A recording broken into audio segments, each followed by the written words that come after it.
Sir sir ரொம்ப சந்தோஷம் வார்த்தை கொடுத்து வந்ததுக்கு ரொம்ப ரொம்ப சந்தோஷம். ரத்னம் படத்தை பற்றி சொல்லுங்கள், என்ன ஸ்பெஷல்? இதுக்கு முன்னால் நீங்கள் நடித்த படத்தை இதுக்கு முன்னால் ஹரி சார் எடுத்த படத்துலேருந்து இது எவ்வளோ வித்தியாசம், என்ன ஹைலைட்ஸ்? ஒரே ஒரு விஷயம் தாங்க, ஏன் வந்து இவங்க 2 பேர் மறுபடி ஒவ்வொரு வாட்டி 8 வருஷத்துக்கு ஒரு வாட்டி வந்து படம் எடுக்கிறாங்கன்றது ஒரு விஷயம் இருக்குது. எங்களுக்கு ரொம்ப பிடிக்கும், உங்கள் குடும்பத்துக்கும் எங்கள் குடும்பத்துக்கும் ரொம்ப பிடிச்ச ஹீரோ, பிடிச்ச இயக்குனர் அப்படின்லாம் இல்லை. எல்லாருக்கும் பிடிச்ச அத்தனை கோடி மக்கள் வந்து தாமிரபரணி ஆகட்டும், பூஜை ஆகட்டும், 2த்துக்கும் பெரிய வரவேற்பு கொடுத்தாங்க. ஸோ ஹரி சார் பொறுத்த வரைக்கும் குடும்ப பாணியில் எல்லா குடும்பத்தில் இருக்க அத்தனை பேரும் வந்து மூஞ்சி சுழிச்சிக்காமல் வந்து படம் பார்க்கக்கூடிய ஒரு அந்த பட்டியலில் இருக்கிற இயக்குநர்களில் முக்கியமான ஒரு நபர் ஹரி சார். எங்கள் வீட்லேயே எங்கள் அம்மா நிறைய முறை கேட்டிருக்காங்க, ஏண்டா நீ பாட்டு வந்து நடிச்சுட்டே போகிற, ஏன்டா ஹரி டைரக்ஷனில் பண்ண மாட்டேங்கிறான்னு. எங்கள் அம்மா பயங்கர ஃபேனு, தீவிர ஃபேன். ஏன்னா தாமிரபரணி பூஜை வந்து கிட்டத்தட்ட ஒரு 2000 வாட்டி போட்டிருப்பாங்க சேட்டலைட் சேனலில். ஸோ நான் 3வது முறை அவரோட மறுபடியும் அதான் சொன்னேன், சார் 8 வருஷம் கழிச்சு என்ன சார் இது, ஒவ்வொரு 8 வருஷம் கழிச்சு நம்ம சந்திக்கிறோம்னு. ஸோ ஹரி சாரோட 3வது முறை வரும்போது we should make sure again audience வந்து அப்போது இருந்த மனநிலை வேறு, இப்போ இருக்கிற மனநிலை வேறு. ஆடியன்ஸு தாமிரபரணி மாதிரி வந்து நம்மளை ஏற்றுப்பாங்க, இல்லை பூஜையில் இருக்கிற மாதிரி நம்மளை ஏற்றுப்பாங்க இல்லை. இன்றைய ஆடியன்ஸோட மைண்ட் செட்டுக்கு என்னவோ அதுக்கேற்ற மாதிரி அவர் கண்டென்ட் ஒன்று பிடிச்சிருக்காரு. சத்தியமாக சொல்கிறேன், நான் கதை கேட்கும்போது வந்து எனக்கு ஒரு பயம் எப்போவுமே. ஒரு ஆடியன்ஸை தான் நான் கேட்பேன். கேட்டு முடித்த உடனே ஒரு புது இயக்குனர்னால் ரொம்ப ஈஸியாக சொல்லிட்டு நழுவிடலாம். ஒரு பெரிய இயக்குனர் கதை சொல்லும்போது நம்ம என்ன சொல்ல போகிறோம், ஒருவேளை நம்மளுக்கு கதை பிடிக்கலன்னா என்ன சொல்ல போகிறோம், எப்படி சொல்லி. ஆனால் சார் சொல்லும்போது உண்மையிலே அந்த 1/2 மணி நேரம் கழித்து ஒரு பாயிண்ட் வச்சுருக்காரு படத்தில். நான் மட்டும் இல்லை, டிஎஸ்பி தேவிஸ்ரீ பிரசாதும் சரி, ஃபஸ்ட் டைம் அவரோட இணையர் இத்தனை வருஷம் கழிச்சு 19 வருஷத்தில். ஹீரோயினும் சரி, முரளி சர்மா சாரும் சரி, சமுத்திரக்கனி அண்ணனும் சரி, யோகி பாபு டார்லிங் ஆகட்டும், யாராக இருந்தாலும் அந்த ஸ்கிரிப்டை கேட்கும்போது அந்த இடத்துல அப்படி அது எதிர்பார்ப்பு பார்க்காத விஷயம் ஒன்று வச்சுருந்தார். அதுதான் ஹரி. அவர் வந்து இன்றைய காலகட்டத்துக்கு எப்படி அவரையும் மாற்றிக்கணும், விஷாலையும் புதுசாக காட்டணும், நானும் விஷாலும் சேர்ந்து வர படத்தோட ரத்தனம் வந்து எப்படி வித்தியாசமாக இருக்கணுன்றது ஒரு விஷயம் வச்சுருக்காரு. அது கண்டிப்பாக வந்து ஒரு ஹோல்சம் ஃபேமிலி என்டர்டெய்னரில் என்னை மறுபடியும் நான் கொண்டு வரேன்றது எனக்கு ரொம்ப சந்தோஷமாக இருக்குது. எனக்கு என்னென்னா நல்லதோ கெட்டதோ அன்றைக்கி தேர்வு செஞ்சதுக்கப்புறம் எனக்கு பயம்ன்றது போயிடும். நான் ரிலீஸ் வரைக்கும் வந்து ரிலீஸ் முன்னாடி பயப்படுறது, ரிலீஸ் எப்படி ரிலீஸ் அதாவது என்ன மாதிரி வரவேற்பு வரும், அதெல்லாம் நான் என்றைக்குமே எதிர்பார்க்கணும். ஜனங்கள்கிட்ட நம்ம நல்ல படம் கொடுக்க போகிறோம், அதுக்கப்புறம் ஜனங்க தான் நிர்ணயிக்கப்படுவாங்க. ஸோ பட் இன்றைக்கி இருக்கிற காலகட்டத்தில் எல்லாருக்கும் தெரியும், ஒரு படம் ரிலீஸ் பண்ணோன்னா படத்தில் இருக்கிற வில்லனை விட வெளியில் இருக்கிற வில்லன்கள் ஜாஸ்தி. அவங்களெல்லாம் வந்து தாண்டி வந்து படத்தை ரிலீஸ் பண்ணணும். ஸோ அதெல்லாம் தாண்டி இன்றைக்கி ஹரி சாரோட இணையற ரத்னம் திரைப்படம் ஏப்ரல் 26 வரும்போது, எதுக்காக ஏப்ரல் 26? ஏன்னா விடுமுறை காலத்தில் தான் வந்து எல்லோரும் அவங்கவுங்க பசங்க ஸ்கூல் லீவ் விட்டுருப்பாங்க, காலேஜ் லீவ் விட்டுருப்பாங்க, எல்லோரும் வந்து என்டர்டெயின்மெண்ட்காக எங்கிட்டு போவாங்க. இந்த வெயில் காலத்தில் வந்து ஜாலியாக ஒரு 2.5 hours ஒரு படத்தை ஜாலியாக ஒரு படம் பார்த்துட்டு வந்தது. அதுதான் மார்க் ஆண்டனியோட வெற்றி. எனக்கு ரொம்ப கிடைச்ச ஒரு இத்தனை வருஷத்தில் என்ன ஒரு பெரிய காம்ப்ளிமெண்ட் கிடைச்சிச்சு அப்படின்னு சொல்லும்போது, நிறைய பேர் சொன்னாங்க, ஐ brought a lot of people out of depressionன்னு சொன்னாங்க. மார்க் ஆண்டனி படம் பார்த்து கண்டினியூஸாக ஓடிடிலையும் அவங்கவுங்களுக்கு விருப்பப்பட்ட காட்சி. சில பேர் சில் ஸ்மித் அப்படி, எனக்கு தெரியும் உங்களுக்கு சில் ஸ்மித் அப்படி. ஸோ உங்களையும் நான் வந்து இழுக்கணும், அந்த மாதிரி நிறைய பேருக்கு நிறைய விஷயங்கள் பிடிக்கும். அந்த மாதிரி வந்து ஹரி சார் படத்துலையும் இந்த படத்தில் நிறைய விஷயங்கள் வச்சுருக்காரு. ஸோ டெஃபினட்டாக April 26 it is going to be a nice entertainer for the summer holidays. சம்மருக்கான நல்ல ட்ரீட் அது. சார் நடிகர் சங்கம் எப்போ தொடங்க போகிறீங்க, ஆரம்பிக்க போகிறீங்க? அதில் உங்கள் கல்யாணமும் தூக்கி நிற்கிது, அதனால தான் கேட்குறேன். அதை எதிர்பார்க்குறோம். இல்லை கண்டிப்பாக சார். அதான் பில்டிங் கட்டுறது சாதாரண விஷயம் இல்லை. இந்த மாதிரி இப்போ ஒரு பில்டிங் எழுப்பியிருந்தால் எப்பயோ நாங்கள் வருஷத்துலேயே எழுப்பியிருப்போம். ஆனால் ஒரு ஐகானிக் பில்டிங் பண்ணுறது வந்து ஒரு வித்தியாசமாக பண்ணணும். அது படமாக இருந்தாலும் சரி, நம்ம செயல்பாட்டிலையும் சரி, ஒரு பில்டிங் வந்து திரும்பி பார்க்க வைக்கிற மாதிரி தமிழ்நாடே வந்து இப்போது யாராவது எங்கிட்டையாவது நாகர்கோவிலேருந்து கிளம்பி சென்னைக்கு வராங்கன்னா ஒரு 8 பார்த்துட்டு போயிடலாமா, எம்ஜிஆர் சமாதியை ஒரு வாட்டி பார்த்துட்டு போயிடலாம் அப்படின்ட்டு எல்லாரும் வருவாங்க. அது இயல்பான ஒரு விஷயம். அதே மாதிரி ஒரு 8 பார்த்துட்டு போயிடலாமா, நடிகர் சங்கம் பில்டிங்னு சொல்கிறாங்களே இப்போ ரொம்ப வித்தியாசமாக இருக்குது, இப்போ பார்த்துட்டு வரலாமான்ற ஒரு உணர்வு தான் நாங்கள் வந்து இவ்வளோ கஷ்டப்பட்டு போராடி கொண்டு வரோம். இந்த வருடத்துக்குள்ளே நாங்கள் வந்து கொண்டு வந்துடுவோம், பில்டிங் வந்துடும். கல்யாணம் நான் அப்புறம் சொல்லுவேன். கண்டிப்பாக சார். அது ஏன் வைக்கிறோன்னா முக்கியமாக 2 விஷயங்கள் இது. ஒன்று வந்து ஒரு அரங்கம் ஒன்று வைக்கிறோம். எப்போவுமே நம்ம வந்து நீங்கள் பார்த்தீங்கன்னா சென்னையில் எந்த பெரிய நீங்கள் அவார்ட் ஃபங்க்ஷன் வந்து எல்லாமே ஹைதராபாத் பாம்பேயில் தான் வைக்கிறாங்க. ஏன்னா நம்மக்கிட்ட அந்த மாதிரி ஒரு ஆடிட்டோரியம் கிடையாது. ஸோ முதல்ல அது வந்து போக்குறதுக்காக வைக்கிறோம். அது போக நாடகம் நடத்துறதுக்கு வந்து ரொம்ப எளிமையாக, அதாவது நாடகம் நடத்துறது வந்து மியூசிக் அகாடமியில் நடத்தலாம், நாடக சபாவில் நடத்தலாம், அது வேறு விஷயம். அவங்களுக்கு காசு இருக்குது, கட்டணம் கட்டிட்டு அவங்க வந்து நாடகம் நடத்தலாம். ஆனால் காசே இல்லாமல் வந்து நிறைய பேர் வந்து நிறைய சூப்பர் நாடகங்கள் ஜனங்களும் பார்க்கணுன்னு ஆசைப்படுவாங்க. ஆனால் அவங்களுக்கு வந்து அரங்கம் இல்லாமல் வந்து அவஸ்தைப்படுவாங்க. அந்தந்த ஊரில் இப்போ மதுரை, திருநெல்வேலி அவங்களுக்கெல்லாம் ஒரு அரங்கம் மாதிரி அது அமையப்படும். அது போக வந்து சின்ன திரைப்படங்களுக்கும் எல்லா திரைப்படங்களுக்கும் அவங்கவுங்க ஆடியோ லான்ச்சோ இல்லை ப்ரெஸ் மீட்டோ இல்லை ஏதாவது வைக்கணும்னா அவங்களுக்கு என்ன what is their budget, according to their budget we want to accommodate. So Habibullah road வந்து ஒரு சென்டர் பாயிண்ட் ஆஃப் த சிட்டியில் வந்து டிராஃபிக் பீட் பண்ணி ஈஸியாக வரக்கூடிய ஒரு இடம். ஸோ அந்த இடத்துல இந்த மாதிரி ஒரு விஷயம் வந்து இண்டஸ்ட்ரிக்கு, தமிழ் சினிமாவுக்கு இருந்தால் it will be a very big boon to the film producers, directors, actors. அது போக வந்து ஒரு நாடக நடிகர்கள் ஊருக்கு வந்தால் எங்கிட்ட போய் தங்குவாங்கன்ற ஒரு விஷயம் யோசித்தோம். அவங்களுக்காக தங்குறதுக்காக ஒரு டார்மெட்ரி மாதிரி ஒன்று வைக்கிறோம். அது போக வந்து கல்யாண மண்டபம் வந்து அஃப்கோர்ஸ் ஒரு சங்கம் நடத்தணும்னா, ஒரு பில்டிங் கட்டுறோன்னா அந்த இஎம்ஐ கட்டுறதுக்கு நம்மளுக்கு வருமானம் வரணும். ஸோ கல்யாண மண்டபம் வந்து எந்த கல்யாண மண்டபம் தமிழ்நாட்டில் வந்து சென்னையில் வந்து இத்தனை கார் பார்க்கிங்கோட இல்லை. நீங்கள் பார்த்தீங்கன்னா எல்லாமே வந்து நீங்கள் வேலை பார்க்கிங் தான் கொடுக்கணும். ஆனால் எங்களுக்கு வந்து கிட்டத்தட்ட 130 கார் பார்க்கிங்கோட வந்து ஈஸியாக ஒரு கல்யாண மண்டபம் கிடைக்குது. போக ஒரு இலவச கல்யாண மண்டபம் இருக்குது. அதாவது உறுப்பினர்கள் அவங்களோட, ஏன்னா அவங்களுக்கும் ஒரு பெருமை தானே, இவ்வளோ பெரிய கல்யாண மண்டபத்தில் வந்து என் பொண்ணு என் பையனுக்கு கல்யாணம் பண்ணி வச்சேன். ஸோ அவங்களுக்கும் வந்து இலவசமாக ஒரு கல்யாண மண்டபம், சின்ன கல்யாண மண்டபம் கட்டுறோம். ஸோ நிறைய விஷயங்கள் இருக்குது.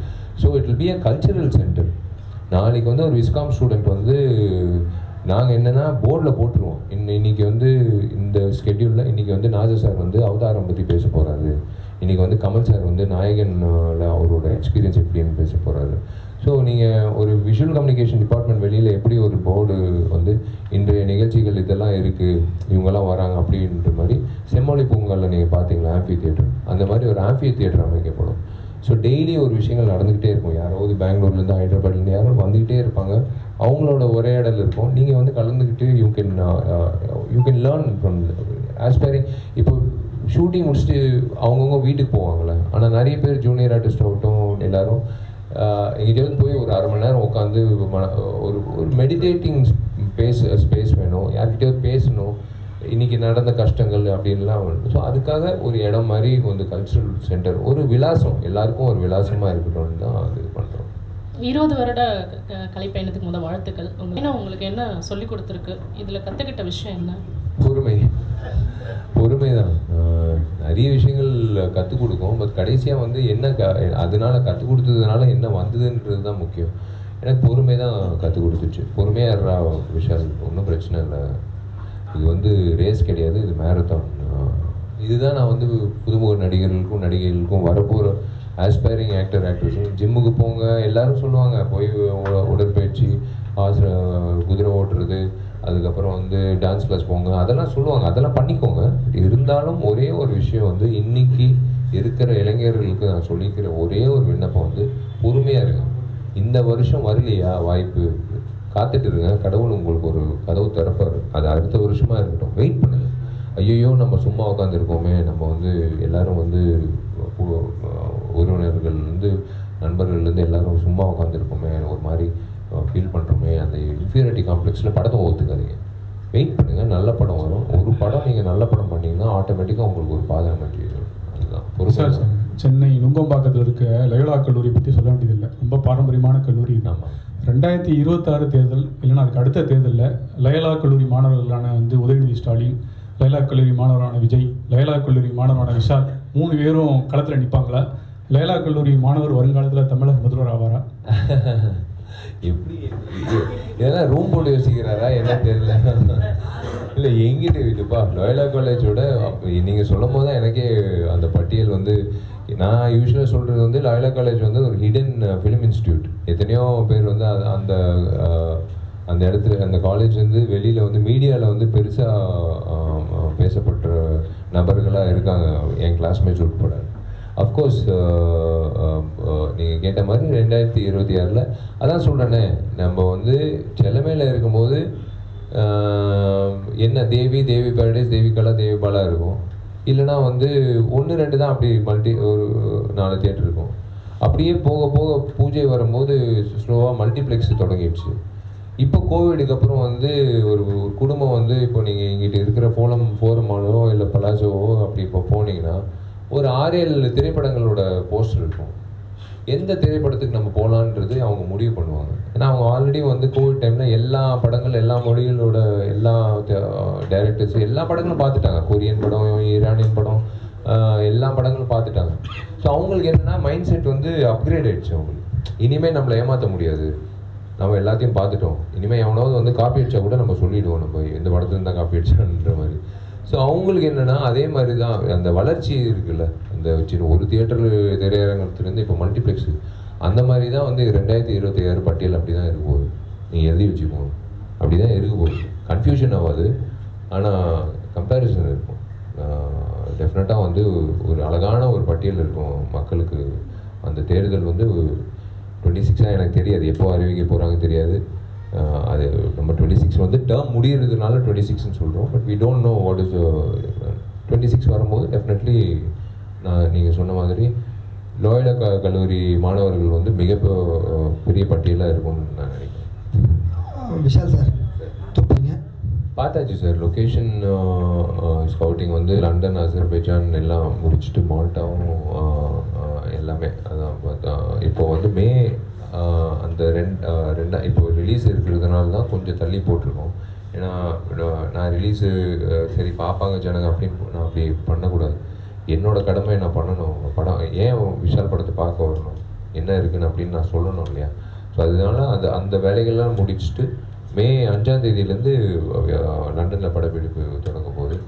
ஸோ அதோட விஷயங்கள் எல்லாமே மே மாதம் இந்த படம் ரிலீஸ்க்கு அப்புறம் சொல்லும் போது எஸ் நிறைய உங்களுக்கு அதிர்ச்சியான விஷயங்கள் இருக்குது. நல்ல இன்ப அதிர்ச்சிகள் தான், டோன்ட் வரி. நிறைய விஷயங்கள் இருக்குது. அது will share it that time. துப்பறியாளன் குழந்தைல ஆஸ் அ டைரக்டர், புது டைரக்டர்னா டெஃபினட்டாக அதுக்கு நான் I have to give the best content. இவன் என்னத்தை கிழிக்க போகிறான், மற்ற டைரக்டரை விட இவன் என்னத்தை புதுசாக கிழிக்க போகிறான்னு தான் எல்லோரும் என்ன பார்ப்பாங்க. அதை தாண்டி ஒரு கண்டென்ட் கொண்டு வரணும். ஸோ அதுக்கு மே மாதம் தொடங்கணும். விஷால் சார், உங்களுக்கு தான் ஒரு கேள்வி. First of all congratulations for இந்த சென்சார் ஷெடியூலில் நீங்கள் இந்த மார்க் ஆண்டனியோட ஹிந்தி வெர்ஷனுக்கு இருக்கும்போது நீங்கள் அப்ஜெக்ட் பண்ணீங்க, அதுக்கப்புறம் அதை ரீஸ் பண்ணீங்க question. It was talk on world overall, புரியுங்களா? இது சம்மந்தமாக நான் ரீசெண்டாக ஒரு இன்டர்வியூ மிஸ்டர் பக்ரி சாமி retired. It's only cinema. The reason why I'm saying cinema, நான் நழுவுறதுக்காக சொல்லல. உண்மையிலே யாராவது இருந்தாங்கன்னா கண்டிப்பாக இந்த ஃபங்க்ஷனுக்கே நான் கூட்டிகிட்டு வந்திருப்பேன். யாரும் இல்லை, வண்டியில் என் அசிஸ்டன்ட் தான் இருக்கான். அவனை கூட்டிகிட்டு வந்தால் என்ன தப்பாக நினைப்பாங்க. அது ஆஸ் ஆஃப் நவ் எனக்கு like my mind is completely focused 24/7. பல் தேய்க்கும் போது, தூங்கும் போது, எந்திக்கும் போது, பல் தேய்க்கும் போது, குளிக்கும் போது, அந்த நாள் முழுக்க ஃபுல்லாக எனக்கு ரத்தனத்துக்கு அப்புறம் துப்பறியாளன் டூ தான். அவ்வளோதான், இப்படிதான் போயிட்டுருக்கு. So when there is some place, சத்தியமாக அவ்வளோ பொறுமை நம்ம நிறைய நேரம் செலுத்த வேண்டியது இருக்கும்ல. அந்த மாதிரி யாருங்க கவனம் செலுத்துறதுனா அவங்களே வேணாம், இவங்க வேஸ்ட்டு, இவங்கெல்லாம் ஒரு ரொமான்டிக் ஹீரோன்னு சொல்கிறாங்க. நானே ஒத்துக்கிறேன், நான் ஆக்ஷன் ஹீரோங்க, வேணாங்க அப்படின்னு தான் சொல்லிட்டு இருக்கேன். அது டைம் வரும்.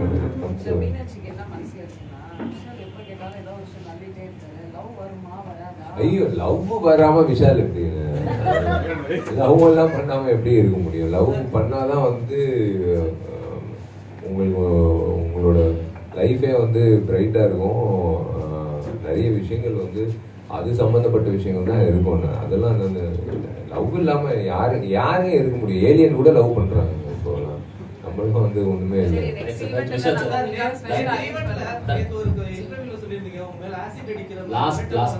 அது அப்போ எலெக்ஷன் டைம்ல 2015 வந்து எவனோ ஒரு பரதேசி அவன் பேர் சொல்லியிருந்தா கூட பேர் சொல்லியிருப்பேன். பட் அதான் யூ ஷுட் ஃபேஸ் ஆல் தட்டுங்க. அது சும்மா வந்து என்ன எங்க அதான் வீட்டில் எப்படி உங்களுக்கு ஊக்கப்படுத்துறாங்க அப்படின்றது ரொம்ப முக்கியம். நம்மளாம் வந்து தைரியமாக போகிறது இல்லை. வீட்டில் வந்து எப்படி தைரியம் உங்களுக்கு கொடுக்குறாங்கன்றது தான். ஸோ அந்த வகையில் எங்கள் அம்மா அப்பா வந்து எனக்கு பயங்கரமாக தைரியம் கொடுப்பாங்க. ஸோ த்ரெட்னிங்ன்றது நிறைய விஷயங்கள் வருங்க, அந்தந்த டைமில் வரும். அதுதான் நான் சொன்னேன். அந்த டைமில் வந்து எங்கள் அம்மா எப்படி அது மாற்றுக்கிறது, அது எப்படி அவங்கள மாறி அந்த அதே ஃபோன் கால்க்கு வந்து எப்படி வந்து அட்ரஸ் சொன்னாங்கன்றது தான். அந்த படத்தில் ஒரு சீன் மாதிரி தான். குறிச்சி வச்சு கூட அவ்வளோதான், இதுதான் அட்ரஸ், நீ வேற அட்ரஸில் போய் நின்று போகிற, அதுவும் 6 மணிக்கு மேலே வான்னு சொன்னாங்க. ஏன்னா 9 to 6 ஷூட்டிங்கில் இருப்பான், நீ பாட்டு வெயிட்டிங் இருப்பேன். 6:30 மணிக்கு மேலே அவன் வருவான், நீ அவங்ககிட்டயே பேசிக்குவேன். என்ன ஒதுக்கிறியோ நீ அவங்ககிட்டயே பேசிக்குவோம். Thank you Vishal sir, thanks for being such a sport. Time ஆயிடுச்சு, விஷால் நேரம் இல்லைங்க. போர் சார் யாருக்குமே தெரியாது, நாங்க அறிவிச்சிட்டோம். இப்ப நீங்க 26 ரத்னம் வருதுன்னு உங்களுக்கு எல்லாருக்கும் தெரியும். அரசியல் 26 2026 ஆமாமா. என்ன பிரதர், ஃபர்ஸ்ட் தனியா வந்து நான் தனித்தன்மையா வந்து என்ன சொல்லணும்னு அதுக்குள்ள நான் கூட்டணி போயிட்டேன்னா எப்படி பிரதர்? ஃபர்ஸ்ட் வந்து நான் என்னன்றது நான் காட்டணும். அதுக்கப்புறம் வந்து ஒருத்தர் மேல பேர் மேல தோல்ல போட்டு இவங்க சேர்ந்து 3 பேர் சேர்ந்து நாங்க வந்து கட்சி ஆரம்பிக்கிறோம் நான் சொல்ல முடியுமா? முதல்ல நான் வந்து தைரியமா நின்று 2 காலில் நின்று நான் என்ன சொல்ல வரேனோ நான் வந்து சொல்லிட்டு அதுக்கப்புறம் வந்து அடுத்த கட்ட விஷயங்கள் வந்து என்ன நடக்குதுன்னு அப்போ பார்ப்போம். Thank you Vishal sir. அண்ணா இப்போ நம்ம மூத்த உறுப்பினர்களுக்கு